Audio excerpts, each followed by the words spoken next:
Selam sevgili YouTube takipçilerim. 40 yaşınıza geldiğinizde keşke daha önceden bilseydim diyeceğiniz 10 maddeyi anlatacağım bugün sizlere. Ama önce arkadaşım güzel insan Erdem Taşkınsu'nun tavsiyesi ve beni dürtmesi üzerine söylemeyi sürekli unuttuğum ve söylemem gerektiğine inandığı cümleyi söyleyerek konuşmama başlayayım. Bu kanalı izleyip geçmeyin. Abone de olun. Hadi oldunuz bitmiyor. Bir de zil var aşağıda. Ona da basın. Ona bastınız o da yetmiyor. YouTube her zile basına bildirim de göndermiyormuş artık. Algoritmaları değişmiş. Bu sebeple bu kız ne anlatmış diye arada sırada bir bakın kanalıma, olur mu? Konu ilginizi çekmese de alın çayınızı elinize, buyurun sohbete. Sanki komşunuz daha güzel şeyler anlatıyor size. Gelelim esas gündemimize. Sesim biraz böyle farancık ama benim susmamı sağlayamadı. 40 yaşınıza geldiğinizde keşke daha önceden bilseydim diyeceğiniz 10 madde. Keşke benim gençliğimde de birileri kalkıp kendi doğrularını ya da tecrübelerini anlatsaydı bana böyle madde madde. Bunlar benim tavsiyelerim sizlere. Daha iyilerini, daha doğrularını söyleyenler vardır mutlaka. Fakat herkesin yaşamı ve çıkarımı farklı. Ama ne olursa olsun dinlediğinizde anlam ifade etmese de yaşadığınızda anlam ifade edeceğine eminim sizler için. Diyorum ya, keşke başkalarının dediklerini dinleyebileceğimiz kaynaklara bu devirdeki gibi kolayca ulaşabilseydik benim devrimde de. Biz el yordamıyla yaşadık hayatı. Sürekli şaşırdık, sürekli afalladık.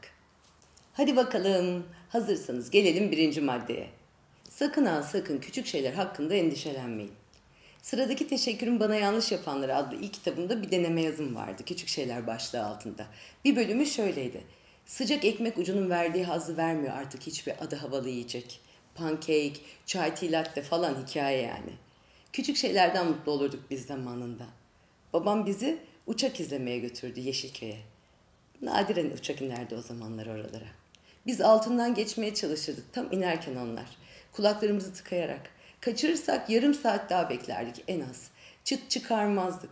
Pazar günleri aktivitemizdi bu bizim. Ve biz pazar gününü bu sebeple iple çekerdik. Şimdi ise bizi hiçbir şeyin şaşırtamadığı bu dünyada küçük sevinçleri es geçiyoruz. Ama biz ailece karar verdik artık. Büyük sevinçleri beklemeden küçükleri kucaklıyoruz. Hiç atlamıyoruz. Mesela gazetede gördüğümüz kızın hangi dizide oynadığını çıkartınca bile seviniyoruz. Maşrapayla leğende yıkandığımızı asla unutmadığımız için merkezi sistemle akan sıcak suya sürekli şükrediyoruz. Çekmeyen Wi-Fi'yi dert etmekten ve akıllı telefonlara poz vermekten mütevellit içten gülümsemeleri kaçırdığımız şu günlerde karar verdik. Karpuzun rengi pembe, kabuğu ince, tadı fevkalade çıkınca bile ailece bayram ediyoruz. Bayram bize bahane. Biz sert ve sulu elma yiyince bile mutlu oluyoruz. Ya işte böyle. Küçük şeylerin bizi mutlu etmesine izin vermiyoruz da aynı küçük şeylerin bizi üzmesine nasıl izin veriyoruz?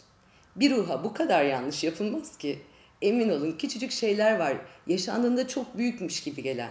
Bir tartışma, bir utanma, bir rezil olma, bir kaybetme, bir aldatılma, bir saçmalama. Hiçbirini hatırlamayacaksınız 40'lı yaşlarda, emin olun. Ve bu sebeple 40'ından sonra aklınız başınıza gelecek. O yüzden şimdiden küçük şeyleri dert etmemeyi öğrenin. Bugün işten çıkarılırsınız, yarın bu sebeple başka bir işe ağlaya zırlaya zorlana yalvara girdiğinizde kariyerinizin zirvesine çıkarsınız. Ya da kim bilir belki orada hayat arkadaşınızla tanışırsınız. Narsist çıkabilir tabii bu devirde ama onlar da insan, yazık. Her şehrin bir hayrı vardı benim hayatımda. Keşke her şeyi kafama takmadan anlasaydım zamanında. Evet, sıra ikinci maddede. Her zaman yeniden başlayın. Bir kariyere başlamak için doğru zaman yoktur. İstediğiniz zaman başlayabilirsiniz. 20 yıllık mesleki deneyimleriniz olabilir ve yeniden başlamak zor gelebilir size. Çocukluk hayaliniz de olsa cesaret edemezsiniz garantici yapınız sebebiyle. Derinlemesine keşfetmeyi seçtiğiniz herhangi bir alana uygulanabilecek bilgi ve becerilere sahip olduğunuzu hep unutursunuz ama ne olur unutmayın.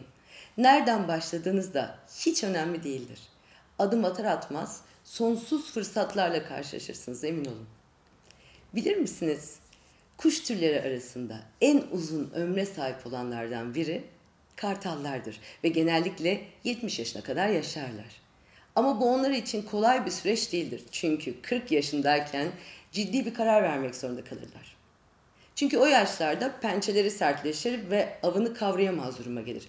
Gagası uzayıp kıvrılır, avını yiyemez duruma gelir. Kanatlarındaki tüyler kartlaşıp böyle ağırlaşır ve bu sebeple neredeyse uçamaz duruma gelir. Bazı kartallar ölmeyi seçer. Bazıları ise değişmeye karar verir. Bir dağın tepesine uçarlar ve sert bir kayaya gagasını vurarak düşmesini sağlarlar. Ve bir süre sabırla yenisinin çıkmasını beklerler. Yeni gagasıyla pençelerini söker, yeni pençelerin çıkmasını bekler. Hep bekler ama. Onlarla da kartlaşan ve ağırlaşan tüylerini yolarlar. Bir süre sonra kartal yeniden doğar ve meşhur yeniden doğuş uçuşunu yapar. Ortalama ömrünüzü yenilenerek geçirmek yerine oturarak yaşlanmayı beklemek istemezsiniz değil mi? Evet, sıra 3. maddede. Başkalarının hedeflerine ulaşmasına yardımcı olun. Hayat alışveriştir. Başkalarının hedeflerine ulaşmasına yardımcı olmadıkça siz de hedeflerinize ulaşamazsınız, söyleyeyim. Diğer insanları başarılı kılmak için zaman ayırın. Örneğin onlara tecrübelerinize yol gösterin, potansiyel engellere karşı uyarın veya onlar için işler zorlaştığında onları teşvik edin. Mutluluğun, bunu öğrendim bu yaşımda, mutluluğun mutlu etmekle ilişkisi var. Mutlu olmayı beklerseniz olamıyorsunuz. Ama birini mutlu etmek her zaman size dönüyor. Sadece birini mutlu ettiğiniz için bile olabiliyorsunuz. Her zaman size ihtiyacı olan birileri var çünkü. Nankörlükle de karşılaşsanız, iyi niyetli, vicdanlı, merhametli biri olduğunuzu bilmek bile sizi daha huzurlu ve mutlu biri yapar. Olduğun kişiyi sevebilmek ise bu yaşlara geldiğinizde, yani 40'lı yaşlara en büyük mutluluk oluyor. Sizi temin ediyorum. Gelelim 4. maddeye. Sadece size iyi gelen kişilerle zaman geçirin. Hayat, umursamadığımız insanlarla birlikte olmak zorunluluğunu hissetmek için çok kısa geliyor bana. Kendinizi incelikle mazur göstermeyi ve hayır demeyi öğrenin lütfen. Ama incelikle. Hayatınız boyunca arkadaşlar gelip geçecek. Yıllarca tanıdığınız insanlar bile yaşadığınız ufak bir değişim sebebiyle geri çekilme eğiliminde olacaklar. Evlenmek, boşanmak, taşınmak, iş değiştirmek, terfi etmek, iflas etmek vesaire. Her değişim veya gelişim birilerinin gidişi demek olsa da kalanların da yerinin sağlamlığını ispatlar size. Ve bu değişimlerden geçmeden yanınızdakileri sınamanız da asla mümkün değildir. Hem iyi günde hem de kötü günde yanınızda olanları farklı yerde tutun. Çünkü bazı kötü gün dostları iyi gününüzde ortadan yok olurlar. Çünkü bazı insanlar gerçekten mutsuzluktan beslenirler ve sizin kötü gününüz onların şükrü olabilir. Bazıları da sadece siz iyi durumdayken çevrenize dolanırlar. Ah şu asalak ruhlular, ama maddi ya da manevi bir gücünüzü kaybettiğinizde ortadan kaybolurlar. Bunlar hep sessizce olur, böyle kavgalı gürültülü değil. 40'lı yaşlarınıza gelip de çevrenizde kalanlara şöyle bir baktığınızda keşke zamanında onlara daha fazla vakit ayırsaydım demek istemezsiniz değil mi? 5. maddeme geliyorum. Yazmak şifadır. Yazın. Nokta. Anlatmaya çalışıp anlatamadığınız çok şey olacak bu hayatta ve karşınızdakini anlatmaya çabalarken geçecek tüm zamanınız. Yazarak anlatmaya çalışın. Bunu yazdığım için söylemiyorum, inanın. Birçok psikolojik tanı koyulmuş hastaya uzman tavsiyesi yazmak aynı zamanda. Çünkü kişiyi rahatlatır, anlatamadıklarını anlattırır ve en önemlisi kendisiyle tanıştırır. Ve kendisiyle arkadaşlık kurmasını sağlar. Ve bu özellikle 40'lı yaşlarda insanın çok işine yarar. Kimse kalmadığında çevresinde kalemi vardır çünkü elinde. Hatta çok kalabalık olsa da çevresi anlatmak için hiç hırpalamaz kendini. Evde kendisine anlatabilir çünkü istediğinde her şeyi. 6. maddeye geldik bile. O sihirli kelimeyi bol bol kullanın. Teşekkür etmek. Teşekkür etmek çok güzeldir. Size ve size yapılan iyiliklere minnet duymak ve göstermek güzeldir. Hiç tereddüt etmeyin ve teşekkür ederek hem kendinizi hem de size iyilik yapanı mutlu etmekten asla çekinmeyin. Şükür gerçekten rahatlatır. Kimse yoksa ortalıkta teşekkür edecek, bakın aynaya, kendinize teşekkür edin. 40'lı yaşlara geldiğinizde duymak istediğiniz birçok teşekkürden mahrum bırakılmış olabilirsiniz. Vakit varken siz edin. Sizi küçültmez, borçlu çıkarmaz, sadece iyi hissettirir. Ne kadar basit geliyor değil mi? Bana da öyle geliyor, size de öyle geliyordur eminim. Ama egoları yüksek insanlar genellikle teşekkür etmeyi sevmezler, biliyor musunuz? Minnet onlara borçlu hissettirir. Oysa ki o saçma egoları sebebiyle iyi insanları gücendirirler. Siz edin edebildiğiniz kadar. Maske bile 1 lira ama teşekkür bedava. Geldik 7. maddeye. Tek kelime. Yargılamayın. Tanımadığımız birinin nasıl göründüğü, ne yediği ya da ne giydiğiyle yargılamak o kadar kolaydır ki. Bu dürtüyü hissettiğinizde, ki bu güdü yüzeysel çevrenizden ileri gelir, onlar hakkında hiçbir şey bilmediğinizi lütfen kendinize hatırlatın. Herkes farklıdır. Herkesin başka bir yaşam tarzı vardır. Gözlemlemek sorun değildir asla ama müdahale etmek veya yargılamak gerçekten yersizdir, hadsizdir. Bu yolculukta öğrendim ki yargıladıklarını yapan insanlarla dolu dünya. Tükürdüğünü itinayla yalatıyor hayat insana. Ben asla böyle biriyle birlikte olmazdım demeyin mesela. Bir arkadaşınızın birlikteliğini yargılayıp da. Ya da ben asla para için orada o pozisyonda çalışmazdım demeyin. Bir tanıdığınız eğitiminin gerektirdiği gibi bir iş bulamadığında. Bunların hepsi başınıza gelebilir. Mutlu evlilikleri hüsranla sonuçlananlar genellikle o beğenmedikleri ilişkilerden çok daha kötülerini tecrübe etmek zorunda kaldılar hep çevremde. Ya da maddi sıkıntı yaşamayacağını sanıp işlerini bir anda kaybedenler yaşamlarını idame ettirebilmek için 1001 yöntem denediler. Bu sebeple asla kınamayın, yargılamayın. Neyi kınarsanız onu yaşarsınız. 8. maddeye hazır mıyız? Dürüst olun. Sonuçta kaybedecek ne var? Kırıcı olun demiyorum ama nezaketle dürüst olun. Düşündüklerimizi söylediğimizde ve kendimizi olduğumuz gibi sergilediğimizde karşımızdakini kaybetme konusunda endişelenmemeyi öğrenmeliyiz artık. Nabza göre şerbet vererek belki daha iyi şartlarda yaşarız ama kimliğimizi asla bulamayız ve bu dünyadan göçüp giderken de çevremizdeki herkesi tanımlayabiliriz. Ama bizim kim olduğumuzu öğrenemeden çeker gideriz. Hayatta herhangi bir alanda, iş dünyasında ya da sosyal ortamlarda, aşk hayatlarımızda, dostluklarımızda bizim için doğru olanlarla karşılaşmak istiyorsak ilk önce kendimizi doğru olarak sunmalıyız insanlara. Eğilip bükülüp esneyebiliriz belki ama kimliğimizi kaybetmeden yolculuğun tadını çıkarmalıyız bence. Ben pazarlama yapıyordum kurumsal hayatımda. Gerçeklerin en çok çarpıtıldığı ve egzajere edildiği meslekleri biliyorsunuz. Yabancı markalarla, dünya devleriyle toplantılar yapıyordum sürekli. Patronum severdi beni, şimdi iyi arkadaşız. Kızardı ama dobralığıma, dürüstlüğüme. Ama sonunda o dünya devi markalardan tahminimizin ötesinde bir reklam bütçesi koparırdım her toplantının sonunda ve aklıma koyduğum her projeyi de onaylatırdım. Samimiyet hep kazandı benim hayatımda. Ama zor ama kolay. Çok eleştirildim, çok hırpalandım ama sanırım hep kazandım. Ve kazandım dediğim asla para değil, inanın. Ben işimi iyi yaptığıma inancımı, kim olduğumu anlamanın haklı huzurunu ve hatalarım bile dürüstlükle yapıldığında herkes tarafından, iyi niyetler tarafından anlaşıldığını anladım. Yoksa bu kadar yılı yalanla dolanla nasıl yaşardım? 9. madde geldi bile. Yeni bir şey öğrenmek için hiçbir zaman geç olmadığını asla unutmayın. Çok önemli bir madde bu. Kendi deneyimlerimden yeni bir şeyler öğrenmenin çok kolay ve çok zevkli olduğunu biliyorum. Hatırı sayılır bir kurumsal iletişim kariyerinden sonra 38 yaşında sadece 20'li yaşlardakilerin böyle bloggerları soyunduğu bir ortamda tesadüf eseri sosyal medya fenomeni oldum. Ama 42 yaşında da yazar dendi bana. 9 yaşından beri hayalimdi aslında. Ama bu kurtlar sofrasında ekmek peşinde koşan ve genç yaştaki evliliğinin daha ilk yılında eşi kanser olunca maddi yükleri kat be kat artan bir kadın olarak yazmak sadece vakit bile ayıramadığım bir hobi haline gelmişti. Yazmaktan para kazanmayı ise hiç hayal etmediğimden kurumsalda garantili bir maaşla eğitimimin getirdiklerini böyle ifa ettim durdum. 40'lı yaşlarda yazarlık kariyerlerini bitiren, bıkan onlarca kişi tanıyorum şimdi. Daha onlar olgunlaşamadan kalemlerine küsen insanlar var bizim çevremizde şu anda. Satmayan kitaplar, ilgi görmeyen konular, kendilerini aşma çabaları ve vesaire geçen, her şeyden de vazgeçen bir dolu yazar tanıdım bu yolculukta.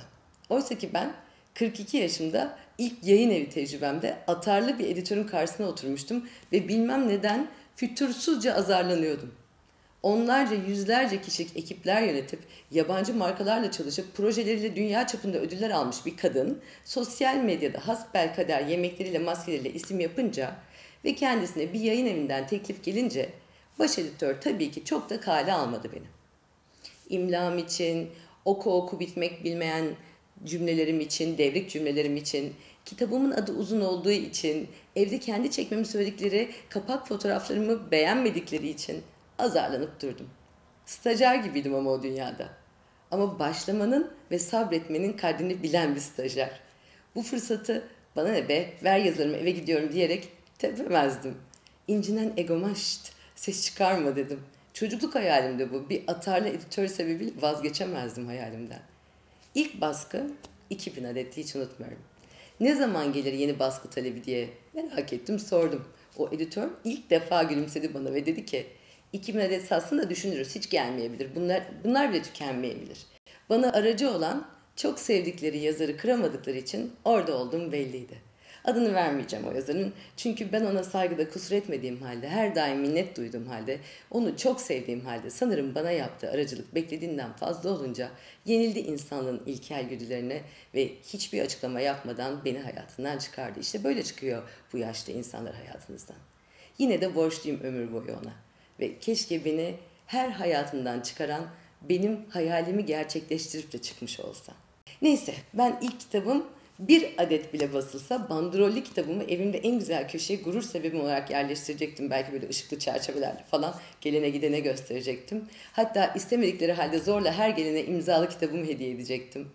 Her şeyi böyle planlamıştım. Hayalim hatırına fazla ses çıkaramazdım o tatlı cadıya. Haddimi bilirdim. Benim tek derdim hayalimi gerçekleştirmekti. Satış vesaire hiçbir şey düşünmedim. Ve bugün 4 senede 4 kitap yazmış ve 4 de listelerin zirvesinde yer almış bir kadınım. Geç oldu belki diyeceksiniz ama zaten geç olduğu için olgun bir kalemle ve amatör bir ruhla bu sektöre girdim. Hayat tecrübem büyüktü ve bu heyecanı azaltır genelde. Hayatınız hep aynı rutinde ilerlerse. Ama yeni başladığınız bir işte heyecanınız o kadar büyük oluyor ki bu da sonuçlara yansıyor. Stajyerlerin o karşılıksız çabalarını bilirsiniz. CEO'dan çok çalışırlar ve heveslerini asla kırmazlar. Para bile almazlar ama hayalleri sebebiyle her zorluğu aşarlar.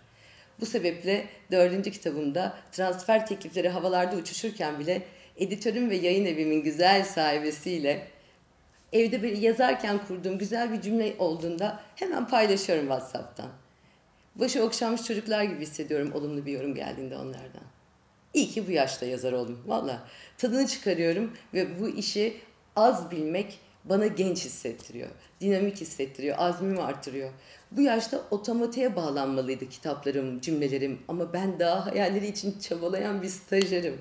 Geç kalmadım yani. Tam vaktinde geldim. Yoksa bu heyecanı bu yaşta nasıl hissedebilirdim? 10. ve son maddeye hazır mıyız? Hayat kısa, tatlı yemek lazım. Çok hareket ederim ben. Anne tarafından Malatyalı genlerim sebebiyle çabuk kilo alırım ve iştahım da oldukça fazladır. Bu sebeple de hareket ederim. Hayat tatlı çikolata yenmeyen bir yer olmamalı. Ama yaşlandığımda hareket kabiliyetimi de kaybetmek istemiyorum. Bu yüzden her gün spor yaptım seneler boyu. Son aylarda bazı sebeplerle, tamam söylüyorum korona ve açlandığım fasarya sebebiyle ilk kez bıraktım sporu. Ama şimdi tekrar başlıyorum ve daha iyisini yapacağımı biliyorum. Özledim çünkü. Çok özledim hem de.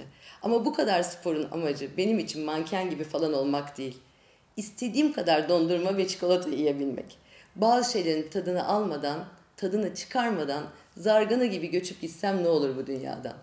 Balık etli olarak giderim ben kesin. Ama bilin ki istediğim her şeyi giderken doya doya yedim.